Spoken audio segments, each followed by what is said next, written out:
Olá, Jair Bolsonaro. Venho a público agora me dirigir à família brasileira. Esta família tão desrespeitada pelo governo do PT ao longo dos últimos 13 anos. O que está acontecendo comigo, para mim, não é novidade. Afinal, no caderno de tese do PT, no item 157, está bem claro, onde está escrito: a cassação do mandato do deputado Jair Bolsonaro só terá chance de êxito se houver intensa pressão social. Neste contexto, entra aqui a OAB Seccional Rio de Janeiro com o seu pedido de cassação junto ao Conselho de Ética, bem como representando-me junto ao Ministério Público.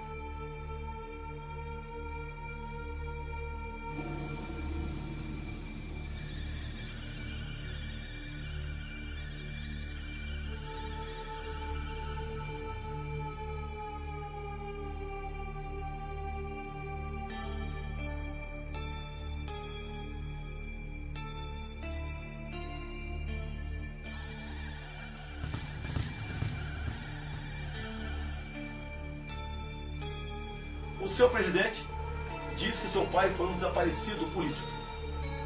Realmente ele desapareceu em 1974. Gostaria que isso não tivesse acontecido. Mas o pai dele vem de Recife para o Rio de Janeiro. E em Recife começou efetivamente a luta armada em nosso país, com a bomba no aeroporto de Guararapes, onde morreu um jornalista, um almirante e 10 civis foram mutilados. Nome desse grupo: Ação Popular Marxista-Leninista. Eu quero repetir: o grupo do pai do Felipe Santa Cruz. Ação Popular Marxista-Leninista. Alguém acha de sã consciência que um grupo com esse nome estava preocupado com democracia em nosso país? Ou queria de fato impor aqui o marxismo através da luta armada? Eles eram violentos. Matavam, sequestravam, justiçavam aqueles próprios companheiros que porventura desconfiassem dele. Já utilizados em outros momentos da história brasileira, os chamados justiçamentos de militantes são retomados no início dos anos 70.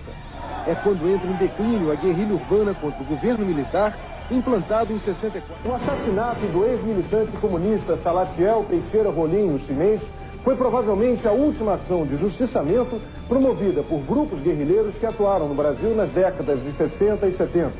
Acusado de desviar dinheiro do Partido Comunista Brasileiro Revolucionário e de delatar companheiros, Salatiel foi julgado e condenado por um tribunal revolucionário. A pessoa chegou a reconhecer que tinha sido presa e tinha feito um acordo com a repressão de voltar para entregar a organização. Então a organização justiçou ele. Os dirigentes da Ação Popular, antes de 64, todos frequentaram a Academia Militar de Pequim para se profissionalizarem na busca do teu sucesso, ou seja, o poder pelo terror. Agora, quem é que combateu esse tipo de gente? Na época, em nome do Estado e de forma legal, um dos homens foi o senhor coronel da artilharia, Carlos Alberto Brilhante Ustra, que em seu livro conta em detalhes, com fatos narrativos, de tudo o que aconteceu naquela época. Além de desertor, Lamarca não cumpriu o juramento solenemente proferido pelos oficiais do Exército Brasileiro no momento em que recebem a tão sonhada espada. E dedicar-me inteiramente ao serviço da pátria, cuja honra, integridade e instituições defenderei com o sacrifício da própria vida. Hoje, parte da mídia, engajada em um esquerdismo renitente, mitifica Lamarca, rendendo-lhe homenagens por meios de filme e de reportagens. Esse livro, A Verdade Sufocada, é aquele que o PT não quer que a população brasileira tome conhecimento. Hoje você estudar Marx nas escolas é virtuoso, é humano. Mesmo pessoas como ele têm integrado aqui o grupo de comunistas do passado que executou mais de 100 milhões de inocentes. Agora, falar da obra de Carlos Alberto Brilhante Ustra, coronel de artilharia do Exército Brasileiro, chefe do DOI de São Paulo, não pode. Acusam-me até de crime contra a humanidade. Lembro que não existe uma só sentença criminal transitada em julgado em desfavor do coronel Brilhante Ustra. Ou seja, não existe nenhuma prova que ele tenha sido torturador. Caso fosse, jamais eu estaria falando sobre a vida pregressa dele. Por ocasião do relatório final da Comissão Nacional da Verdade, cujo presidente à época era o senhor Pedro Dall'Are. O Lenin falava: a verdade é sempre revolucionária. Obviamente, meus senhores, essa verdade revolucionária nós não podemos entender como sendo algo que pode ser aproveitado em prol da humanidade, da democracia e da nossa liberdade. O que está em jogo aqui não é o meu futuro político. Se eu tivesse ficado quieto, não tivesse citado o nome Brilhante Ustra por ocasião da votação do impeachment, eu poderia até estar muito bem politicamente falando, já que atingi aí os 10% da intenção de votos. Não me interessa agora se eu passo para 5, 3, 15 ou 20. O que interessa para mim é o futuro do meu país. Não podemos sonhar com 2018 se não passarmos por 2016. E toda essa carga ideológica pregada nas universidades, largamente difundida ao longo de décadas perante o seio da população brasileira, não for desmistificada. Então é importante que a gente se apresente, diga nome da organização que faz parte, do DA, do CA, da universidade. Né, o tempo é nosso aqui. Isso, já foi. Lorena, Federação Anarquista Gaúcha, Bloco de Luta. Sou Gabriel Antunes, sou estudante da Escola de Teatro e Dança da UFPA, sou do Pará, não sou de Porto Alegre.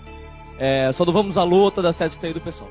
Sou Roberto, sou do Grupo Desobediência GLBT de Porto Alegre e da Comissão Especial da Diversidade Sexual da OAB. Sou a Luane, sou do coletivo Vamos à Luta, CST PSOL. Meu nome é Martina, sou professora, faço parte do 38º Núcleo do CEPERS e também do PSTU.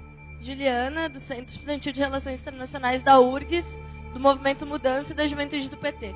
Sou a Clara Nanda, estudante de Ciências Sociais da Unicinos e da Juventude do PT. Sou Alemão, professor da Rede Estadual e do Coletivo Resistência Socialista. Sou Daniel, sou professor de Estado e Sociologia do Julinho e sou da Juventude do Partido dos Trabalhadores, PT. Ou alguém acha que a esquerda, no caso o PT, deixará o governo sem fazer valer as ameaças que grupos sociais têm feito dentro do Palácio do Planalto, como pegar em armas, tocar fogo no Brasil, não resistir, ir à luta? Eu peço a Deus para estar errado. Ir para as ruas entrincheirados com arma na mão se tentarem derrubar a presidenta Dilma Rousseff. A forma de enfrentar a bancada da bala contra o golpe é ocupar as propriedades deles ainda lá nas bases, lá no campo. E é a CONTAG, é os movimentos sociais do campo que vão fazer isso.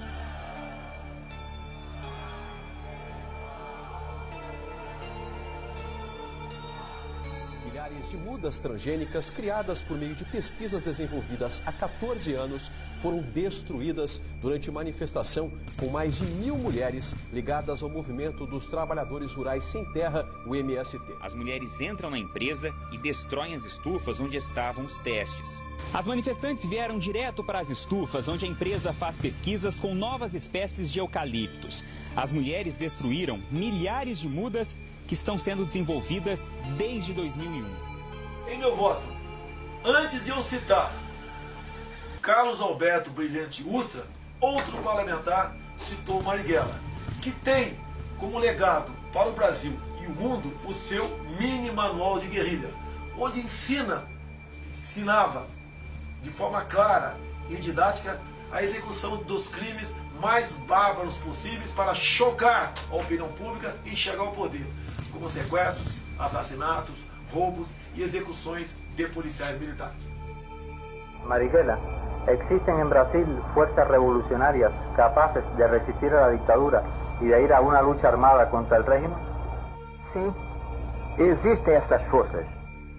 minha posição e a dos camaradas que estão com a mesma disposição, que têm a mesma convicção, é exatamente a da preparação da luta armada, do desencadeamento da luta de guerrilhas e da concentração de todos os esforços nessa atividade. Era isso que tinha a esclarecer. ¿Qué fuerzas revolucionarias y qué tipo de organización cree usted que lograría la Alianza Armada de Obreros y Campesinos que se señala como necesaria para llegar a crear el núcleo del Ejército de Liberación Brasileño? O que deveríamos fazer era procurar lançar a luta de guerrilhas na área rural do país, sem nos preocuparmos em que qualquer das organizações existentes tomasse a iniciativa. É ocupar as propriedades deles, ainda lá nas bases, lá no campo. E é a CONTAG, é os movimentos sociais do campo que vão fazer isso. Como disse o comandante Che Guevara, criar 1, 2, 3, muitos Vietnãs. Não podemos pensar que pessoas que pensam ainda hoje em dia dessa forma, como no passado, no caso Marighella, estiveram ou estão no momento preocupados com a nossa liberdade ou com a nossa democracia. O soldado que vai à guerra e tem medo de morrer é um covarde. Não estou afrontando quem quer que seja, mas o meu mandato estará a serviço da verdade, da democracia e da nossa liberdade. Muito obrigado a todos e fique com Deus.